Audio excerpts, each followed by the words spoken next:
सबको जय मसीह की मेरे प्रियो। आज हम लोग जो है ऑनलाइन के दौर में गुजर रहे हैं, जी रहे हैं। और हम देखते हैं कि स्कूल जो है, कॉलेज जो है, सब ऑनलाइन हो चुका है। और जहाँ तक बहुत से की जो नौकरियां हैं, जो जॉब है, वो भी ऑनलाइन चल रहे हैं। मैं ऑनलाइन के खिलाफ नहीं हूँ।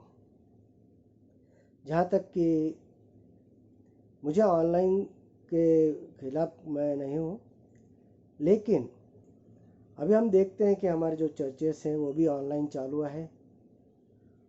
क्योंकि इस जो महामारी जो है, इस महामारी के कारण सब चीज़ें धीरे धीरे ऑनलाइन हो गई हैं। मैं तो परमेश्वर के नाम को धन्यवाद देता हूँ कि कम से कम ऑनलाइन चर्च के द्वारा हम सब तक परमेश्वर का वचन पहुँचता है। हमें हर रविवार को परमेश्वर का ये जो वचन है सुनने को मिलता है। और सच में कहीं ना कहीं हम इस बात के लिए परमेश्वर को धन्यवाद देते हैं कि उसने हमारी जो क्या हमारे लिए कोई ना कुछ सुविधा बनाए रखी है। लेकिन एक बात है, ऑनलाइन चर्च बहुत अच्छी बात है और इसके कारण बहुत लोगों का फ़ायदा होता है। बहुत से लोग जो है जिन्हें चर्च को जाने को जमता नहीं है, उनके लिए भी ये बहुत आसान हो चुका है। और सबसे अच्छी बात तो ये है कि इससे बहुत लोगों का समय भी बचा है, क्योंकि आजकल लोगों के पास समय कम है। क्योंकि हम देखते हैं कि लोगों के पास सब कुछ है, टाइम नहीं है। हम देखेंगे पैसा वाले को पास पैसा है पर टाइम नहीं है। गरीब के पास पैसा नहीं है, उसके पास भी टाइम नहीं, क्योंकि उसको पैसा कमाना है। और जो बेकार है उनके पास भी टाइम नहीं है, क्योंकि वो सारा दिन सोचने में लगे रहते हैं। उसी तरह ऑनलाइन चर्च जो है, लोगों के पास टाइम नहीं है, घर बैठे सब कुछ मिल रहा है। इसलिए परमेश्वर को धन्यवाद हो इस बात के लिए। मैं इन सब बातों से सहमत हूँ, परंतु एक बात है जो जिस बात के लिए मुझे थोड़ा दुख है, और वो मेरे ज़िंदगी में मैंने ज़िंदगी में बहुत बार वो गलती हो चुकी है। लेकिन अब उस बात का मुझे एहसास है, और वो बात का मुझे एहसास होने के बाद में मैंने वो छोड़ दिया। शुरू में जब ऑनलाइन चर्च शुरू हुए तो हम लोग क्या करते थे, भाई नींद से उठ गए हैं, थोड़ा सा मुंह हाथ धो लिया, कपड़े जैसे हैं वैसे हैं, ठीक है कोई बात नहीं, जाके चर्च का अपना मोबाइल चालू किया, वीडियो ऑफ करके बैठ गए, कौन देखता हमें। और वीडियो बंद करने के बाद चलो दिल में आया नाश्ता कर लिया, या दिल में आया तो चाय पी लिया, और चर्च चालू है। परमेश्वर का जो दास है, परमेश्वर का जो सेवक है, वो चिल्ला चिल्ला कर परमेश्वर के वचनों में से सिखा रहा है, परंतु हमारा ध्यान वहाँ पर नहीं है। हमारा ध्यान हमारे घर में के कामों में लगा है, कोई खाना पकाने में लगा है। मैं सबके बारे में नहीं बोल सकता, लेकिन कुछ लोग ऐसे भी हैं इस संसार में कि कुछ लोग नाश्ता पानी बनाने में लग जाते हैं। चलो वो लेट उठे हैं, चर्च चालू कर दिया, वीडियो बंद कर दिया, नाश्ता बनाने में लग गए। कुछ लोग नाश्ता खाने में लग गए हैं, कुछ चाय पी रहे हैं। क्योंकि मैंने भी कुछ बार 2-3 बार ऐसा किया है कि चर्च चालू है, कुछ खा लिया या चाय पी लिया, और ये सारी बातें चल रही हैं। क्योंकि क्या है कि पास्टर जी को कुछ दिखता नहीं है, या कलीसिया में जो लोग हैं, चर्च के जो सभासद है, उन्हें भी कुछ दिखता नहीं कि कौन क्या कर रहा है घर में। इसलिए परमेश्वर का वचन चालू रहता है, फिर भी उधर हमारा ध्यान नहीं है। कुछ साल पहले, मेरे ख्याल से 2 या 3 साल पहले या 1-1.5 साल पहले, मुझे ठीक से याद नहीं है, मैंने एक वीडियो देखा था। वहाँ पर उस परमेश्वर के सेवक ने मैंने देखा कि उन्होंने यूरोप कंट्री के कुछ चर्चेस के बारे में बताया था। जो बाहर के देशों में चर्च है उनके बारे में बताया था कि कुछ जो चर्च है उन्हें मॉल में तैयार कर दिया, क्योंकि चर्च बड़े बड़े हैं और वो खाली पड़े हुए हैं। इसलिए वहाँ पे मॉल तैयार किया या दुकानें चालू की है। कुछ चर्च में बड़े बड़े होटल चालू कर दिए हैं और कुछ चर्च चालू हैं। वहाँ के जो पास्टर जी है, जो परमेश्वर के दास है, उन्होंने क्या किया है कि भाई लोग चर्च को आए। तो उन्होंने एक सुविधा दे दी कि चर्च में आके आप खा सकते हो, आप ड्रिंक पी सकते हो, ये सब कुछ तुम चर्च चालू रहते समय कर सकते हो। और बड़े दुख की बात है कि जो उस चर्च के सभासद हैं वो भी ऐसे लोग हैं कि पास्टर जो परमेश्वर का सेवक है वो परमेश्वर के वचन का प्रचार कर रहा है और जो सभासद है वो अपने खाने में और पीने में लगे हैं। फर्क इतना है कि वो जो बताया था वो चर्च में अंदर था और आज हम घर के अंदर बैठ के कर रहे हैं।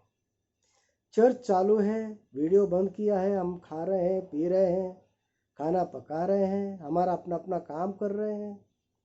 लेकिन मेरे प्रियो, ये बात जब मेरे दिमाग में आई कि जो मैं कर रहा हूँ क्या सच में परमेश्वर इससे संतुष्ट है क्या? और ये सवाल मेरे जब दिल में आया कि मैं चर्च के टाइम पर कैसा भी उठकर बैठ गया हूँ और परमेश्वर का दास उसके वचन में से सिखा रहा है और मैं आराम से चाय पी रहा हूँ या आराम से नाश्ता कर रहा हूँ, तो क्या ये सारे बर्ताव से मेरा परमेश्वर खुश हो सकता है क्या? वो संतुष्ट है क्या? तो उस समय मुझे ऐसा लगा कि नहीं, कहीं ना कहीं मैं गलत कर रहा हूँ। मैं नहीं जानता मेरे प्रियो कि आप में से कितने लोग ऐसे हैं जो मेरी बातों को से सहमत है। मैं नहीं जानता, क्योंकि हर इंसान के सोचने का नज़रिया अलग अलग होता है। हर इंसान अपने सोच के अनुसार वो सही होता है। मैं किसी पर दोष नहीं लगाना चाहता या किसी पर दोष नहीं लगा रहा हूँ। मैं तो इतना बताना चाहता हूँ कि ये जो गलतियाँ मैंने की है, जिसका एहसास मुझे हुआ है, वो मैं आप लोगों के साथ में शेयर करना चाहता हूँ। और जब मैं इस बातों पे चिंतन मनन कर रहा था तो उसमें से एक वचन मेरे सामने आया जो मैं आप लोगों के सामने पढ़ता हूँ। ये वचन लिखा है पवित्र बाइबल में, लूका की पुस्तक, इसका 10वां अध्याय। लूका की पुस्तक, इसका 10वां अध्याय 38 से लेके 42 आयत तक हम पढ़ने वाले हैं। यहाँ पर मार्था और मरियम, ये दोनों बहनों की कहानी है। पहले हम पढ़ लेते, उसके बाद में हम बात करेंगे। जब वे जा रहे थे तो वहाँ एक गांव में गया और मार्था नामक एक स्त्री ने उसे अपने घर में उतारा। मरियम नामक उसकी एक बहन थी, वह प्रभु के चरणों में बैठकर उसका वचन सुनती थी।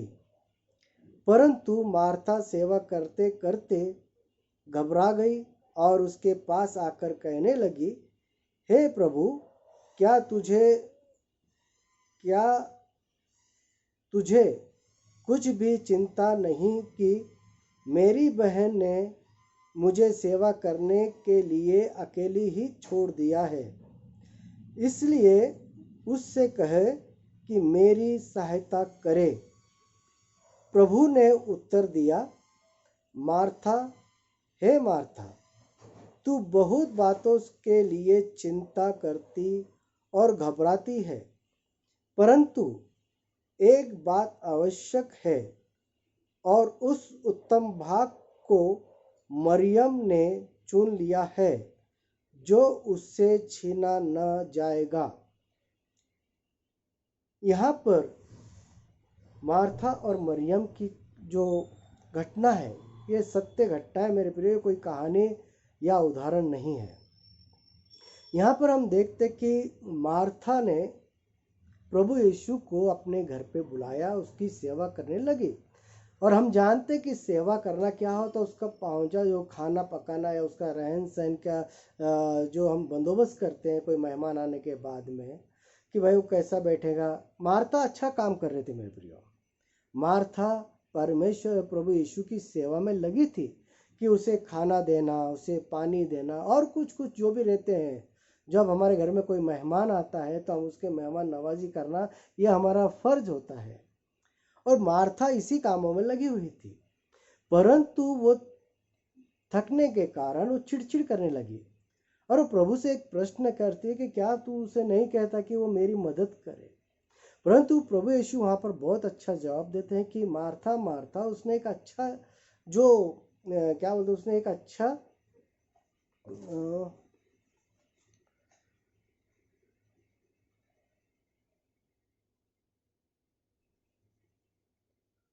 उसने एक उत्तम भाग लिया है। उत्तम भाग बोले तो क्या है? उत्तम भाग यानी जो प्रभु यीशु सिखा रहे थे, जो प्रभु यीशु उनको बता रहे थे, तो मरियम उसके कदमों में बैठ के सारी बातें सुन रही थी। पूरे दिल और जान से वो सारी बातें, प्रभु का वचन वो सुन रही थी। जब ये वचन मैं पढ़ा तो मेरे प्रियो एक बात मुझे समझ में आई कि आज हम लोग थोड़ा सा समय प्रभु को नहीं दे सकते क्या? थोड़ी सी भूख हम कंट्रोल नहीं कर सकते क्या? थोड़ी सी नींद हम कंट्रोल नहीं कर सकते क्या? हफ्ते में 2 या 3 घंटे चर्च में हम जो ऑनलाइन हम ज्वाइन करते हैं, तो ये 3 घंटे हम प्रभु के चरणों में बैठ नहीं सकते क्या? हमारे पास हमारे काम करने के लिए हमारे पास समय है, हमारा बिजनेस करने के लिए हमारे पास समय है। जब हम बिजनेस करते तो हम और दूसरी कोई बात नहीं करते। उस समय हम दोपहर का खाना शाम को भी खा लेते हैं। कभी कभी तो हमें काम करते समय इतना टाइम नहीं मिलता कि हम चाय पी लेते हैं। कभी कभी हम चाय भी नहीं पीते। लेकिन जब हम चर्च में, ऑनलाइन चर्च में बैठते हैं, वीडियो बंद करते हैं, तो मेरे प्रियो हम चाय पीना, नाश्ता करना या घर के और कोई कुछ काम करना ये योग्य है क्या? क्या मेरे ये बर्ताव से, हमारे इस बर्ताव से हमारा परमेश्वर खुश होगा? यहाँ पर साफ साफ लिखा है कि मार्था भी अच्छा काम कर रही थी, परंतु उत्तम जो भाग है वो मरियम ने चुना। मरियम ने क्या चुना? तो प्रभु के चरणों में बैठ के उसके वचन सुन रही थी। और मेरे प्रियो, आप लोग इस बातों से सहमत हो या नहीं हो मैं तो नहीं जानता, परंतु मैं इस बात से पूरा सहमत हूँ कि मेरा काम है कि हफ्ते में एक दिन जब चर्च होता है तो 3 घंटे या 2 घंटे का जो चर्च होता है, उस समय जो मेरा समय है, जो मेरा टाइम है, वो मेरे प्रभु का है। और उस समय जो मेरे पास्टर जो मुझे सिखाते हैं, जो वचन में से प्रचार कर रहे हैं, वो पूरा मेरा फर्ज है कि वो मैं दिल से, जान से सुनूं। मेरे परमेश्वर की, मेरे प्रभु की इच्छा क्या है वो मैं जानने की कोशिश करूं। यह मेरा फर्ज है। और अगर उस समय अगर मैं दूसरा काम करता हूं, या उस समय मैं खाना पीना कर रहा हूं, या मैं खाना पका रहा हूं, या घर की साफ सफाई कर रहा हूं, या मैं सोते हुए वचन सुन रहा हूं, तो ये सब बातें गलत है। ये मेरा मानना है। मैं नहीं जानता कि आप क्या चाहते हैं, लेकिन ये मेरा मानना है कि प्रभु का जो वचन है उसे पूरा सम्मान दिया जाए, पूरा सम्मान उसका किया जाए, पूरा ध्यान उसकी ओर लगाया जाए, ना ही सिर्फ टाइम पास करा। हम ऑनलाइन इसलिए ज्वाइन करते कि हमारे पास्टर जी को पता चलेगा कि नहीं बाबा, ये मेंबर मेरा, ये मेरा सभासद चर्च को था, इसके लिए नहीं करना है। हमें ऑनलाइन चर्च इसलिए ज्वाइन करना है कि मेरे प्रभु की मेरे लिए क्या इच्छा है जानने की कोशिश करना है। और ये सब मैं कब करूंगा? जब मेरा पूरा ध्यान उस परमेश्वर के वचन की ओर होगा, ना ही कि खाने पीने में मेरा ध्यान होगा। मेरे प्रियो, बस आज के लिए इतना ही मैं कहना चाहता हूँ। जो मुझे अच्छा लगा, जो मुझे समझ में आया, वही मैंने आप लोगों को बताया। अगर आप लोग मेरी बातों से सहमत हो तो प्लीज़ वीडियो को लाइक ज़रूर करिए, और नहीं हो तो कोई बात नहीं। हर एक की सोच अलग होती है, हर एक के विचार अलग होते हैं। परमेश्वर आप सबको आशीषित करे। धन्यवाद।